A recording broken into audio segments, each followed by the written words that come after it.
কেমন আছো বন্ধুরা? তো আজকে রাতের আয়োজনে আছে আমার টেস্টি টেস্টি রেসিপি। তো এমন একটা সুস্বাদু রেসিপি তোমরা সঙ্গে যদি শেয়ার না করি তাহলে কি হয়? আমি তো যা কিছু আছে সবই আমার লাইফে শেয়ার করি। তো আজকে রাতের আয়োজনে আছে মোচার ঝোল। তো প্রথমে কিন্তু দেখা তোমরা কে কে চিনতে পারছো যে এগুলা মোচা দিয়ে পকোড়া বানাইছি। তো আমি এই দিয়ে একটু বানাইতে একটু সময় নেয়, কিন্তু তারপরও খাইতে কিন্তু খুব স্বাদ। আর তোমরা দাদা তো খুবই ফেভারিট মোচার ঝোলটা। তো কিছুটা পকোড়া আমি রাখা দিছি, কারণ পকোড়াটা খাইতে কিন্তু আমার বেশ ভালো লাগে। তো এর জন্য আমি রেখা দিলাম কিছুটা পকোড়া। এবার ঝোলটা আমি রেডি করে লাইছি।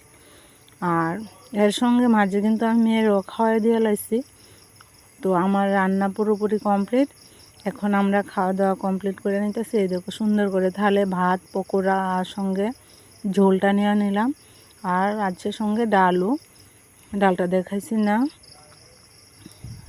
ওই তো ডালটা। তো শুভরাত্রি বন্ধুরা, অবশ্যই কমেন্টসে জানাবে কেমন হয়েছে।